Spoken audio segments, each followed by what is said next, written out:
ouvir a palavra do Senhor, Epístola Pastoral de Tiago, capítulo de número 4. Quando você encontrar Tiago 4, diga amém. De onde vêm as guerras e pelejas entre vós? Porventura não vem disto, a saber dos vossos deleites e nos vossos membros guerreiam? Cobiçais e nada tendes, matais e sois invejosos, nada podeis alcançar.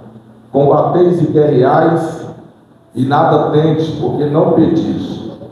Pedis e não recebeis, porque pedis mal, para o gastardes em vossos deleites.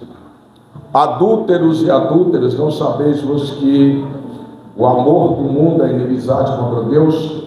Portanto, qualquer que quer ser amigo do mundo, constitui-se inimigo de Deus. Ou cuidais vós que em vão, diz a Escritura, o Espírito que em nós habita tem ciúmes, antes ele dá maior graça. Portanto, diz: Deus resiste aos soberbos, mas dá graça aos humildes. Sujeitai-vos, pois, a Deus, resisti ao diabo, e ele fugirá de vós. Chegai-vos a Deus, e ele se chegará a vós. Lavai as mãos, pecadores, e vós de duplo ânimo. Praticai, purificai os corações. Senti as vossas misérias, lamentai e chorai. Converta-se o vosso riso em pranto, e o vosso gozo em tristeza. Humilhai-vos perante o Senhor, e ele vos exaltará. Amém. Pai, nós oramos ao Senhor mais uma vez, pedimos ao Espírito Santo que use a nossa boca, os nossos pensamentos, sentimentos, entendimento, para comunicar a palavra do Senhor à tua igreja. Se conosco, pois sem ti nós nada somos. Nós queremos tão somente ser instrumentos do Senhor, para a glória do seu nome. Amém e amém. Glória a Deus. Queridos, nós queremos falar nesta noite sobre os conflitos da fé. A fé cristã, ela nos impõe alguns conflitos. E o capítulo 4 de Tiago, ele vai nos desafiar a algumas prioridades e oferecer para nós um caminho para resistir às tentações, nos convidando também aí, principalmente, à humildade, ao arrependimento. Nós somos convidados aqui a conhecer, a lidar e a resistir os nossos conflitos internos e externos. E graças a Deus que a palavra do Senhor ela é poderosa. Ela aponta o problema, mas ela aponta a solução. E nessa epístola, especialmente nesse capítulo, nós temos a oportunidade de entender, de compreender os nossos conflitos, qual a origem dos nossos conflitos, os problemas que cercam as nossas vidas, as dificuldades internas e externas que nós temos, e temos um caminho apontado por Deus para a nossa vitória. Quantos crentes aqui querem ser vitoriosos? Glorifique o nome de Jesus. Glória a Deus. Então nós temos aqui primeiro, nós temos uma pergunta: de onde vêm as guerras e pelejas entre vós? Qual a origem dos nossos problemas? Qual a origem das nossas contendas? Qual a origem das nossas guerras? Nós acostumamos muito, irmãos, a orar e a pedir a Deus: livra-nos do diabo. Nós costumamos muito a orar e a pedir a Deus: livra-nos do mundo. Nós acostumamos a orar e a pedir a Deus: Senhor, livra-nos do pecado, como se o pecado fosse uma entidade maligna que tivesse poder sobre nós incondicionalmente. E aí nós oramos muitas das vezes por essas origens de tentações, de problemas. Mas quando eu olho para a epístola de Tiago, ele me mostra algo que me choca. ele me mostra algo que vai chocar você, porque Tiago está dizendo: de onde vêm as guerras e pelejas entre vós? Aí ele vai usar uma preposição dizendo: porventura não vem disto, a saber, dos vossos deleites, que nos vossos membros guerreiam. Choca-nos isso, porque Tiago está dizendo assim, que eu deveria orar, pedindo a Deus: Senhor, livra-me de mim mesmo, Senhor, livra-me dos meus próprios desejos, Senhor, livra-me do mal que está dentro de mim. Olhe para mim, igreja, os meninos estão conversando bastante aí, daqui a pouco eles vão calar a boca, mas presta atenção comigo. O seu maior inimigo não é o diabo, o seu maior inimigo não é o mundo, o seu maior inimigo são os seus próprios desejos, e eu vou consertar isso. Os nossos maiores inimigos não é o diabo e não é o mundo, os nossos maiores inimigos estão dentro de nós mesmos. A maioria das vezes que pecamos, a maioria das vezes que caímos, a maioria das vezes que falhamos, que erramos, não é por causa da tentação do diabo, não é por causa da tentação do mundo, mas é por causa da tentação que está dentro de mim. Talvez você já tenha tido essa experiência. Ah, meu Deus, por que eu não segurei? Por que eu não controlei a minha ira? Por que eu não controlei a minha emoção? Por que eu fiz essa besteira?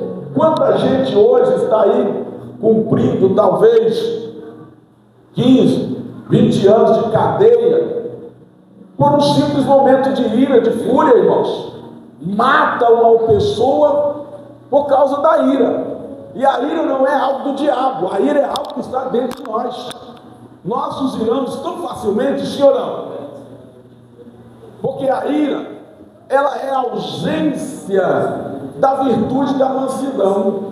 Quando o fruto do Espírito, a mansidão, está operando na nossa vida, a ira, ela não vai imperar. Nós vamos ser mansos, vamos controlar a ira, e nós vamos passar por muitas situações e vamos sair lá na frente, graças a Deus, que Deus nos deu vitória.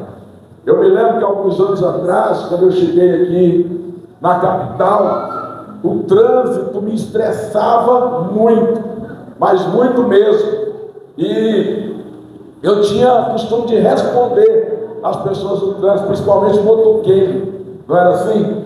Mas com o passar do tempo, e especialmente com as repreensões da irmã Edivone, as chamadas de atenção dela, eu fui passando a controlar isso. E hoje, graças a Deus, nós conseguimos, a superar as buzinas, os xingamentos, e deixa quem está nervoso ir embora, e nós ficamos na paz. Vai em paz, em nome do Senhor Jesus.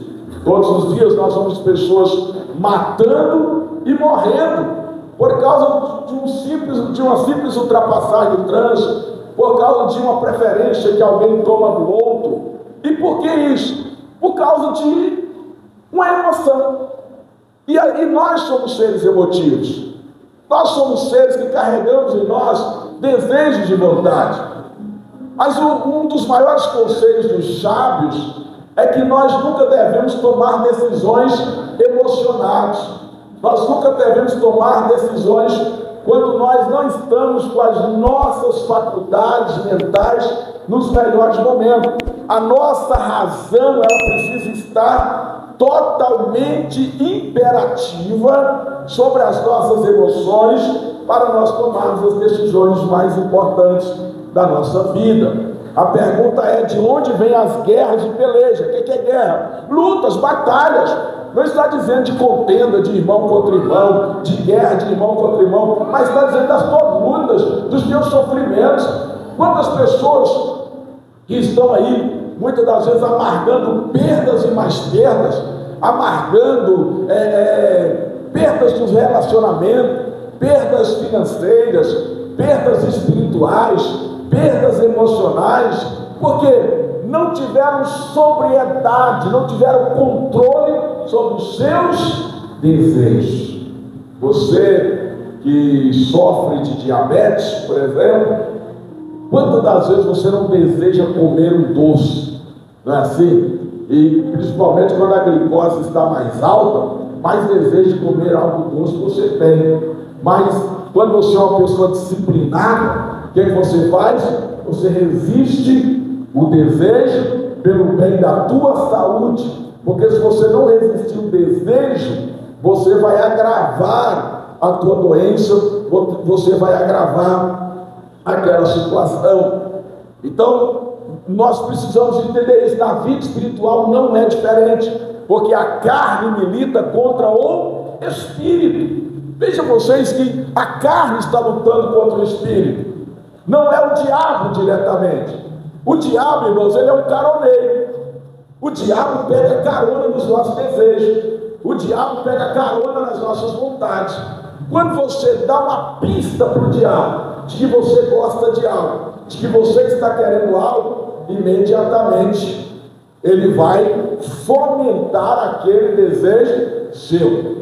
O crente adúltero, por exemplo, o Tiago fala isso, ele vai lá para a internet e começa, se for homem, olhar lá as mulheres atraentes, desnudas, não é assim? A mulher adulta, ela vai para a internet e começa a cobiçar a pornografia, alguma coisa dessa natureza. Além do algoritmo, não é assim? Que já percebe o que você está buscando e vai começar a mandar um monte de coisa dessa natureza para você. O diabo também vai vislumbrar o desejo da sua carne e vai começar a atuar para que você prossiga naquela queda. Um colega pastor pregando, ele disse assim: olha, o homem, em especial o obreiro, ele nunca cai, ele vai cair. Porque nessa guerra da carne contra o espírito, o que acontece? Aquele que você alimentar mais é que vai prevalecer.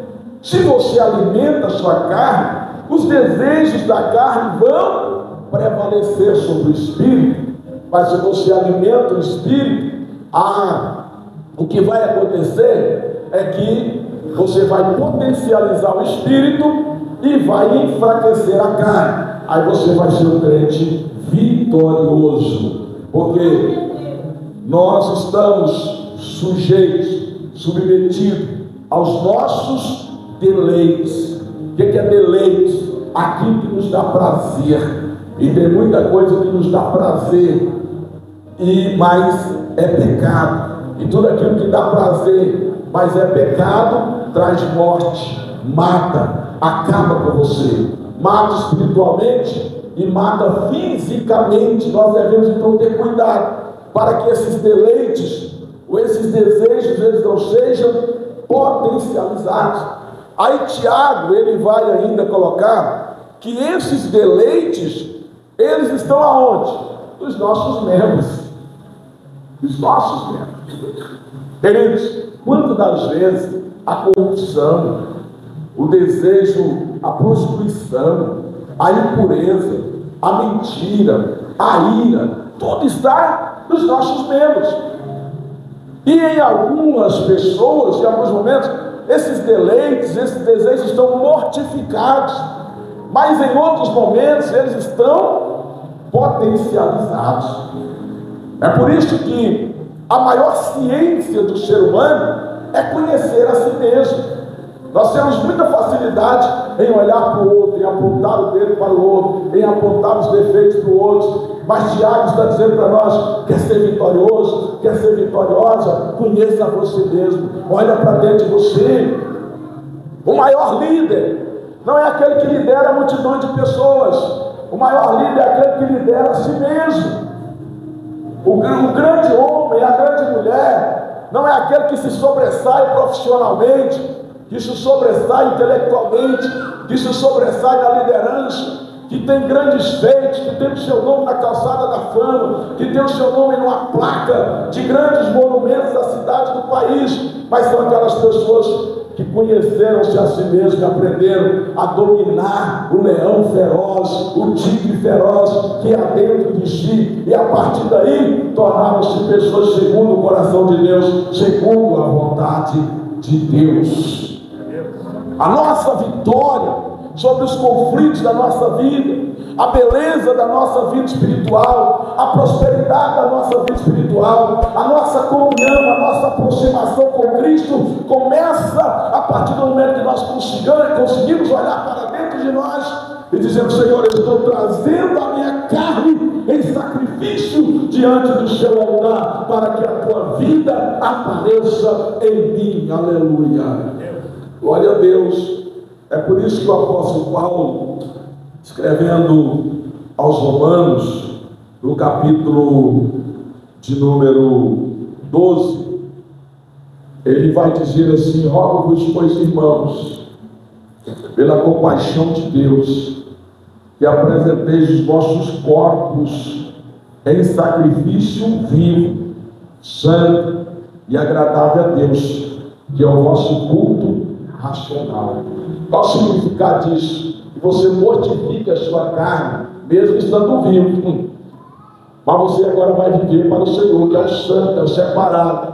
Se separa do mundo, mata os teus desejos, aniquila os teus desejos, domine os teus desejos e viva para Deus. Esse é o teu culto racional. Glória a Deus. É importante, queridos, que a nossa vida esteja, na verdade, completamente entregue ao Senhor, para que os nossos desejos eles sejam completamente controlados e nós tenhamos o domínio em nós mesmos, para que o nome de Jesus seja glorificado. O versículo 2 vai dizer: cobiçais e nada tendes, matais e sois invejosos. Não tem aqui cobiça, inveja, nada podeis alcançar, combateis e guerreais e nada tendes, porque não pedis.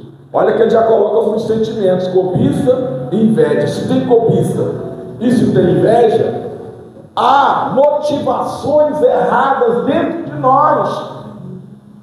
E aí o que ele diz? Não, vocês não vão alcançar porque vocês não pedem. Mas o versículo 3 diz: pede e não recebe, porque pedis mal para o gastar em vossos deleites. Se a minha motivação é ciúmes, se a minha motivação é inveja, se a minha motivação é deleite carnal próprio, se a minha motivação, queridos, não é uma motivação pura, Deus não vai fazer na minha vida, não vai poder acontecer na minha vida. Por mais que eu diga: Senhor, é para a glória, então não adianta eu dizer que é para a glória de Jesus, da boca para fora, e dentro do meu coração põe meu nome na placa, fala meu nome, não vai adiantar. Deus conhece a intenção do meu coração, Deus conhece as minhas vontades, Deus conhece os meus desejos. E aí ele vai dizer: adúlteros e adúlteras, não sabeis vós. Aliás, eu vou parar um pouquinho aqui no 3. Pedis e pedis mal para os gastar em vossos deleites. Ou eu estou fazendo para o prazer de Deus, ou eu estou fazendo para o meu prazer. E fazer para o prazer de Deus às vezes envolve me contrariar. Você consegue contrariar você mesmo? Quantas vezes nós temos que nos contrariar, irmãos? Se nós fôssemos viver segundo o nosso prazer, uma coisa simples: quantos de vocês, se estivessem pensando no prazer próprio, estariam em casa agora sentados no sofá em frente à televisão? Quantos de nós não estaríamos numa cama, deitados agora, para o nosso bem, para o nosso prazer? Eu mereço esse descanso, eu mereço estar aqui, eu mereço assistir uma TV, eu mereço assistir uma série, um filme, curtir aqui com a minha família. E quantos não fazem assim? Estou dando um exemplo aqui raso, simples, mas nós estamos aqui porque, mesmo a despeito de contrariar a nossa vontade, nós entendemos que temos que sacrificar os nossos deleites para que o Espírito prevaleça e o nome do Senhor Jesus seja glorificado. Aleluia! Então nós temos que ter muito cuidado com aquilo que nos dá prazer carnal. Aquilo que nos dá prazer carnal pode, na maioria das vezes, ofender o nome de Deus e ser pecado contra Deus. E essa força, o grande problema disso é que essa força flui de dentro de nós. Eu vou repetir: o inimigo mais difícil de vencer é eu mesmo. Eu me lembro do pastor Firmino Gouveia, completou 100 anos agora, foi pastor da Assembleia de Deus em Belém, da Igreja Mãe, até o ano de 1996. E um dia perguntaram para ele: pastor, nesse teu tempo de pastorado, pastoreando a igreja, fazendo a obra do Senhor, qual foi a maior dificuldade que o senhor teve? Qual foi o inimigo mais difícil de vencer? Qual foi a tarefa mais difícil? E ele respondeu: o maior inimigo é aquele que está dentro de mim. Vencer eu mesmo não foi fácil. Foi uma guerra cada dia, cada manhã, cada tarde. Eu tive que lutar. Irmãos, e quantas vezes nós temos que lutar contra a soberba, contra o orgulho, contra a vaidade, contra desejos diversos, ferozes, que imperam dentro de nós, para que o nome de Jesus seja glorificado. A soberba e o orgulho tirou Satanás do céu. A soberba e o orgulho tirou Saul do trono. A soberba e o orgulho fez Nabucodonosor comer capim como animal lá no mar, porque não souberam trilhar o caminho da humildade. O nosso mestre nos ensinou humildade. Ele se humilhou até a morte, e morte de cruz. Porém Deus o exaltou soberanamente e lhe deu o nome que é sobre todo o nome. Aleluia. Ele é o nosso modelo, ele é o nosso exemplo. Nós precisamos vencer a nós mesmos para que possamos alcançar em Cristo Jesus a vida eterna. Glória a Deus. O versículo 4 vai dizer: adultos e adultos, não sabeis vós que a amizade do mundo é inimizade contra Deus? Portanto, qualquer que quer ser amigo do mundo constitui-se inimigo de Deus. Eu tenho pregado nesses últimos dias sobre essa necessidade da exclusividade. Nós temos vivido um tempo em que as pessoas querem pertencer a Deus e pertencer ao mundo. As pessoas querem fazer parte da igreja, mas querem fazer parte do mundo. As pessoas querem ir para o céu, mas estão praticando as coisas daqueles que estão indo para o inferno. As pessoas querem comungar da mesa do Senhor, mas estão também comungando da mesa dos demônios. Há muita mistura sobre diversas justificativas, e eu não preciso parar muito tempo nessa mensagem, porque ela é uma mensagem autoexplicativa. O escritor sagrado, pelo Espírito Santo, ele está dizendo: qualquer que quiser ter amizade com o mundo vai ser inimigo de Deus, porque quem quer ser amigo de Deus vai se tornar inimigo do mundo. O mundo não gosta de crente verdadeiro, o mundo não gosta de crente santo, o mundo não gosta de crente que se posiciona de acordo com a vontade e com a palavra de Deus. Os crentes verdadeiros, eles questionam o mundo. Os crentes verdadeiros, eles incomodam o mundo. E os crentes verdadeiros, eles incomodam Satanás e seus demônios. É por isso, queridos, que nós somos submetidos a lutas, a provações diversas. E aí eu já estou falando aqui do conflito externo, porque no conflito interno eu preciso vencer os meus desejos. Mas quando eu venço os meus desejos e me posiciono como um crente fiel, como um crente santo, como um crente verdadeiro, porque tem muito crente por aí que está pregando e adulterando, tem muito crente por aí que está cantando e na iniquidade, na impureza e no pecado, tem muito crente aí que está pastoreando mas a sua vida não é condizente com o Evangelho, não tem santidade na sua vida. Tem muitos outros que estão aí pregando, administrando, abrindo a Bíblia, mas são corruptos e não fazem a vontade de Deus. No seu secreto, eles não reconhecem a soberania e o senhorio de Cristo. Mas quando nós somos crentes, fiéis, verdadeiros, que vencemos os nossos desejos, os nossos deleites, a nossa carne, aí nós precisamos vencer o outro conflito, porque o mundo vai se levantar contra nós. Observe você o exemplo de Daniel. Daniel chega na Babilônia. O que eles dizem? Olha, vocês são os nobres, vocês vão trabalhar no palácio, vocês vão trabalhar com o rei. Então o rei pediu que vocês vão comer da mesa dele. Irmão, comer da mesa do rei não era para qualquer um. Comer da mesa do rei era privilégio. Comer da mesa do rei era para os poucos que o rei escolheu para serem os seus conselheiros diretos, para serem os seus ministros diretos.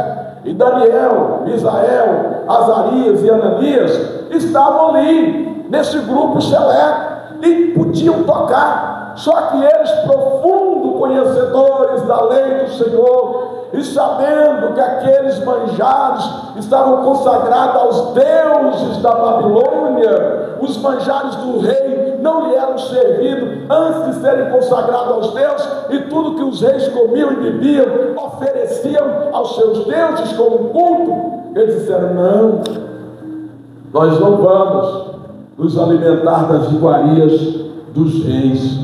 E com sabedoria, Daniel pediu para não comer. Conseguiu. Talvez se fosse eu, olha que bacana esse vinho do rei, que bacana esse churrasco do rei, que bacana, né? Essa comida do rei.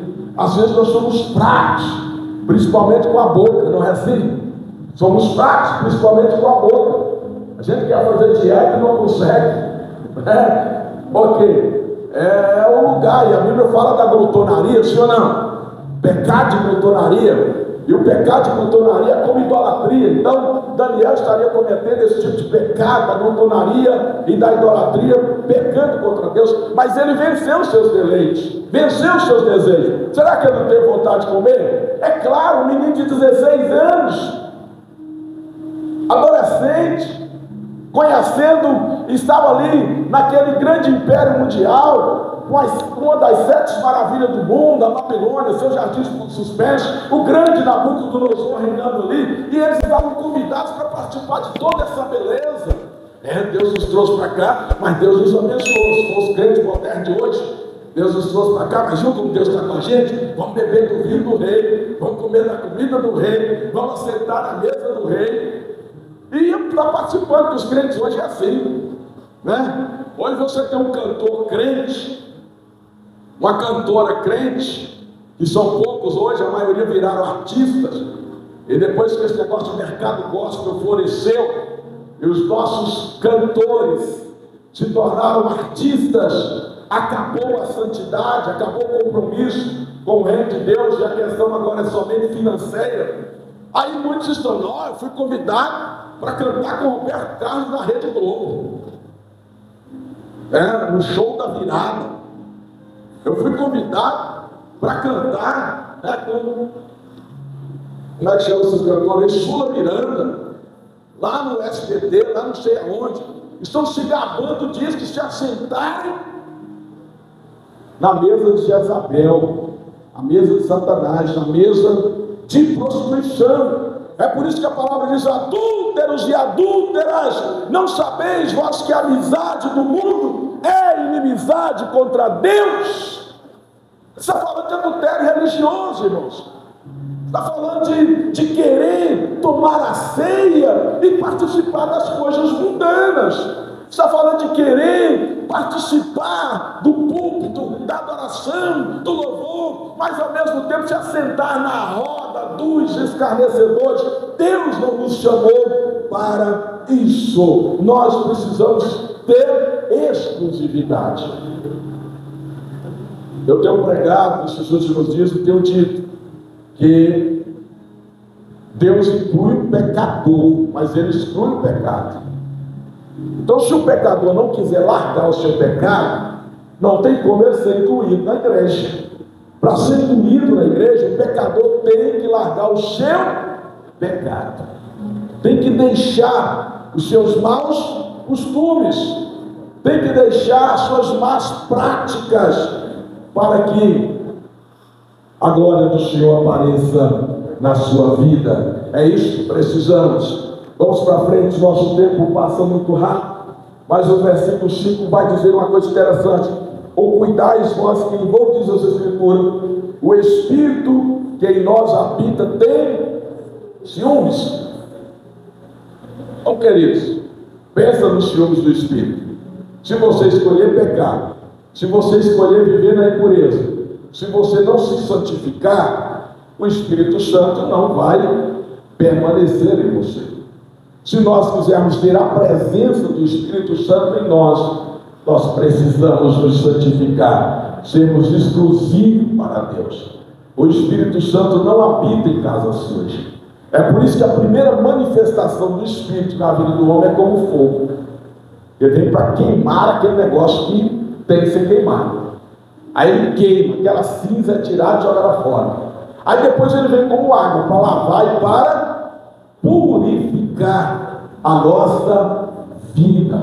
E aí ele vai promover essa limpeza, essa purificação, para que nós sejamos exclusivos para Deus. Entenda, seja casa apenas do Espírito Santo. Eu sei que nós estamos muitas vezes sendo convidados, sendo convocados para participar da mesa de Jezabel, para comer a comida de Nabucodonosor, para nos assentar na roda dos escarnecedores. As coisas hoje, em nome da modernidade, vai convidando crente, vai convidando a igreja para ser igual ao mundo, vai nos convidando para sermos igual ao mundo. E quanta gente já não faz mais diferença alguma. E eu não estou falando, irmão, de cabelo, de batom, de esmalte, de roupa. Eu estou falando de prática, eu estou falando de vida, eu estou falando da maneira de ser interiormente. E tem crente aí que diz que é crente, mas está na mentira. Tem crente que diz que é crente, mas está no adultério. Tem crente que diz que é crente, está na prostituição. Tem crente que diz que é crente, está prestando culto aos ídolos. Tem crente que diz que é crente, está na balada, está no vício, está em tantas coisas erradas por aí. Mas nós precisamos fazer uma escolha. O Espírito que em nós habita tem ciúme. Nós devemos escolher. Aleluia, que nós escolhamos o Senhor, porque a amizade do mundo é inimizade contra Deus. Mas nós somos convocados pelo apóstolo Pedro, aqui que é a próxima carta, no capítulo 3, no versículo de número 15.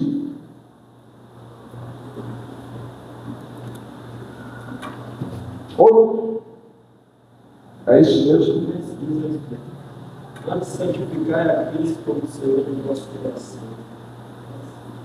Antes santificai ao Senhor Deus em vossos, e estáis sempre preparados para responder com mansidão e temor a qualquer que vos pedir a razão da esperança que há em vós. Cristo precisa estar santificado, isso é separado, exclusivo em nós. Deus exige exclusividade de nós. Glória a Deus. O próximo versículo, antes ele dá maior graça, portanto diz: Deus exige aos soberbos, mas dá graça aos humildes. Aleluias. Nós temos aqui a importância da humildade para recebermos a graça de Deus. Você quer vencer nessas áreas?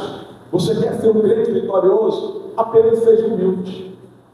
Não é porque eu sou pastor, porque eu estou imune à queda. Não é porque eu sou pastor que eu estou imune a erros, a fracassar. A cobrança é maior, porque muitos estão olhando para nós. Somos exemplos para muitos. O apóstolo Paulo diz assim: sede meus imitadores, como eu sou de... Quer dizer, muitas pessoas dizem, mas Paulo falou que a gente tem que ser como ele é de Cristo. Mas aos Gálatas diz: até se um anjo vier pregando outro evangelho, não ouço. Isso ele está se incluindo. Se eu mudar, se eu errar, não sirvo mais para ser imitado por vocês, porque nós precisamos nos parecer com Cristo, e a humildade em nós atrai a graça do Senhor sobre a nossa vida, e a graça do Senhor nos faz mais que vencedores. Aleluia, glória a Deus. O versículo de número 7 diz assim: sujeitai-vos, pois, a Deus, resistir ao diabo, e ele fugirá de vós. Qual é o segredo, pastor Jonas, para vencer o diabo? Nós estamos falando de tentação externa. Nós temos 3 inimigos, pelo menos: a carne, que é eu mesmo, esse é o maior, o mundo e o diabo. E nessa ordem, se você prestar atenção, está o potencial desses inimigos. A carne, porque sou eu, é o inimigo que está dentro de mim. E muitas vezes eu guerreio contra o que está fora e passo a mão em mim mesmo. Não é bom fazer carinho na gente mesmo? Adular a gente mesmo? Tem gente que adula os seus próprios pecados, faz carícias dos seus pecados, faz carícias dos seus desejos. Mas eu sou assim, é meu temperamento. É porque eu nasci assim, porque você sabe, eu vou. Não é assim? Muita gente até diz: a vida é uma só, você tem que aproveitar a vida. E esse aproveitar a vida deles é fazer tudo que a carne pede.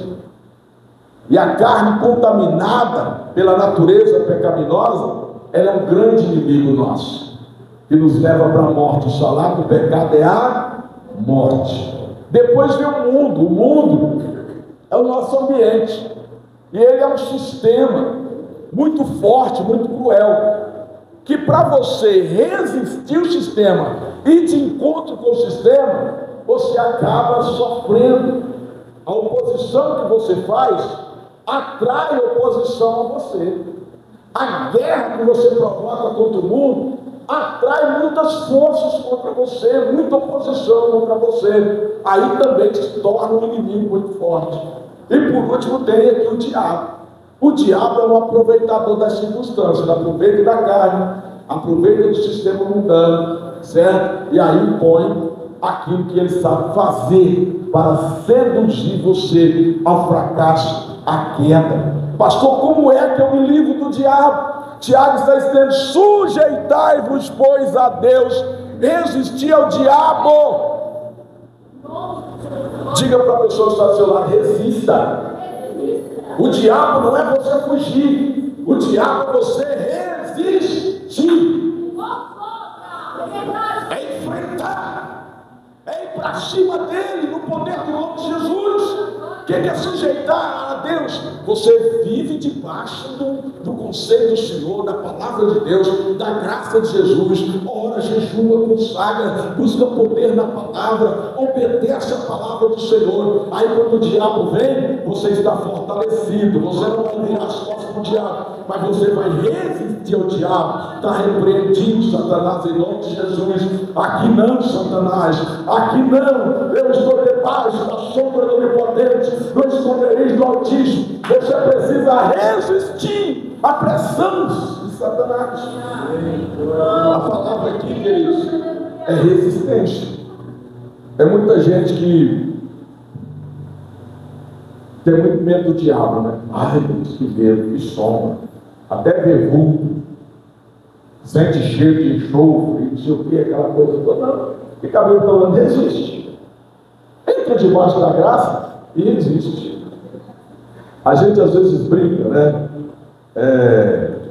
Porque tem um texto lá em Coríntios que diz assim: fugir da prostituição. Quer dizer, se você é homem, viu que a mulher está olhando meio mole assim para você, dando aquele joguinho, casca fora, meu filho. Não enfrenta, não. Enfrentar olho de mulher é ruim. Casca fora. Fugir da prostituição. Se você é mulher, viu que o homem está com as palavrinhas meio mansa, meio mole nos seus ouvidos, buscando te agradar demais, foge. Foge do homem, foge da mulher, foge da prostituição. Mas o diabo fala: resistir o diabo, e ele fugirá de vós. Aleluia. Glória a Deus. Então nós precisamos resistir ao diabo, e o diabo vai fugir de nós. O versículo 8 diz: chegai-vos a Deus e Ele se chegará a vós. Olha, são situações inversamente proporcionais. Resistir o diabo e Ele fugirá de vós. E chegai-vos a Deus e Ele se chegará a vós. Aí é só você entender uma coisa aqui, olha para mim. Quando você estiver mais perto de Deus, o diabo nem te deve. Mais longe do diabo. Quanto mais perto de Deus, quanto mais comunhão com Deus, quanto mais sua vida espiritual elevada, exaltada, você na presença de Deus, o diabo não vai te liberar. Agora, se você se afasta de Deus, você se aproxima dele. Então, não é você pensar, porque eu tenho que proferir palavra, sai diabo, voz diabo. Não, é uma atitude que vai provocar um efeito inversamente proporcional. Se achega a Deus, automaticamente você resiste o diabo e ele foge de você. Agora, se você se afasta de Deus, aí você se aproxima do diabo. É por isso, queridos, que nós choramos e lamentamos pelos crentes que vão se afastando da presença do Senhor. Jesus falou lá em Marcos que a casa vazia, ela é um espaço onde o diabo vai criando força.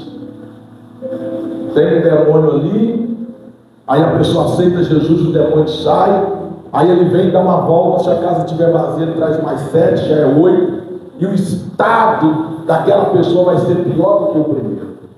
Por quê? Se afastou de Deus, se aproximou do diabo. Mas se achegar a Deus, vai ser glória, vai ser vitória, vai ser presença do Espírito Santo de Deus na vida, vai ser graça de Deus na vida. Aleluias. Eu vou concluir que nosso tempo já acabou.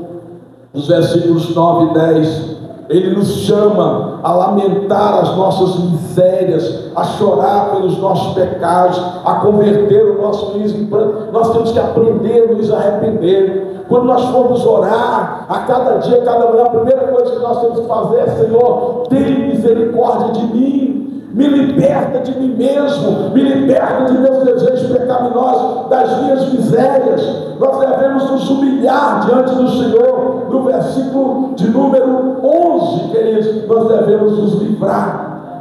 Ou seja, no versículo de número 10, humilhar perante o Senhor. E no versículo de número 11, ele traz uma recomendação para nós, irmãos: não faleis mal uns dos outros. Quem fala mal do seu irmão, julga seu irmão. Fala mal da lei, julga a lei. E se tu julga a lei, já não és observador da lei, mas juiz. Versículo 12: há um só legislador que pode salvar e destruir. Tu, porém, quem és que julga a outro? Nós podemos, irmãos, aconselhar o irmão, nós podemos orientar o irmão. A julgar, nós não temos poder para julgar ninguém, porque Deus não nos constituiu como juiz. Eu não posso colocar ninguém no banco dos réus, mesmo a despeito das minhas discordâncias, mesmo a despeito das minhas tribulações e quem sabe até revoltas com atitudes de diversas pessoas, mas quem tem o poder de julgar é Deus. José foi tão desprezado pelos seus irmãos, foi tão prejudicado pelos seus irmãos, mas depois que ele se torna governador do Egito, ele diz: não, foi Deus que me enviou antes para cá.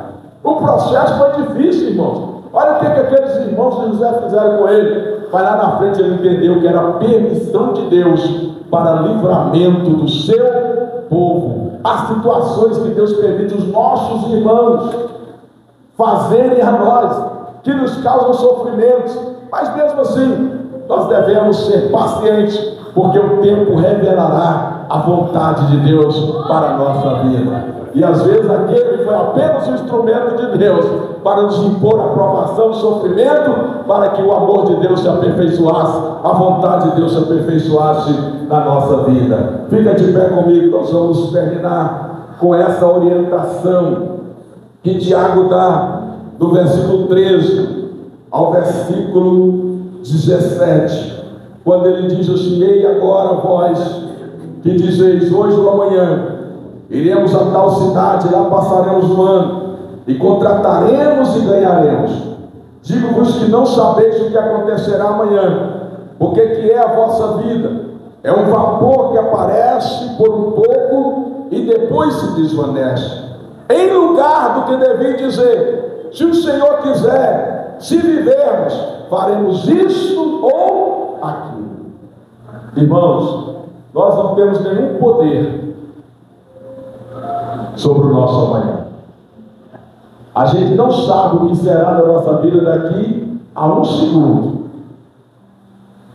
A gente não sabe o que será da nossa vida amanhã. Por isso, todos os nossos projetos devem ser colocados condicionalmente. E qual é essa condição, pastor? Se Deus quiser. Se eu viver.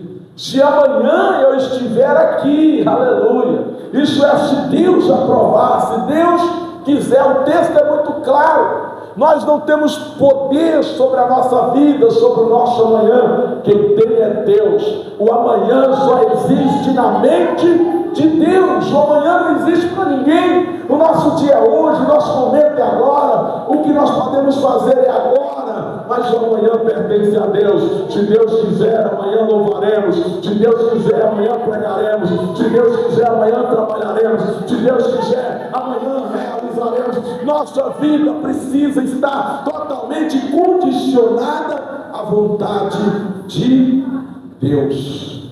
Aleluia. Glória a Deus. E o versículo 17: aquele que sabe fazer o bem e não faz, comete pecado. Eu termino com essa pergunta: qual é o bem que você está submetido de fazer? Cuidado. O que você sabe fazer que pode ajudar alguém, que pode ajudar a obra do Senhor, que pode fazer a diferença na vida de alguém que você não está fazendo? Aquele que sabe fazer o bem, não faz, comete pecado. Deus não dá dons para ninguém à toa. Deus não coloca capacidades em nós, irmãos, à toa. As capacidades que Deus coloca na gente é para a glória do nome dele. Você glorifica o nome do Senhor quando você faz o bem. Quem quer fazer o bem? Fazer aquilo que Deus lhe deu capacidade para fazer. E aí você glorifica o nome de Jesus e abençoa a vida das pessoas. Eu quero terminar este culto com uma oração nessa noite. Aleluia. Como eu quero que você tenha uma vida vitoriosa. Como eu quero que você tenha uma vida promissora na presença do Senhor. E nós somos convocados por esse texto, por essa palavra de Tiago 4, nessa noite primeiro, a fazer uma introspecção. Olha para dentro de você. Qual é o desejo que está te matando? Qual é o desejo que está te fazendo pecar? Quais são os deleites que estão tirando você da presença de Deus, meu querido irmão? Olha para dentro de você, porque Deus quer te ajudar a vencer a você mesmo e fazer de você um homem, uma mulher vitoriosa. Deus está convidando você em segundo lugar: quebra toda amizade com o mundo. Tudo aquilo que você tiver com o mundo, quebra e tenha mais comunhão com Deus. Viva mais na presença do Senhor. Submeta-se a Deus. Resista ao diabo, resista a Satanás. Te humilha na presença do Senhor. Te arrependa na presença do Senhor.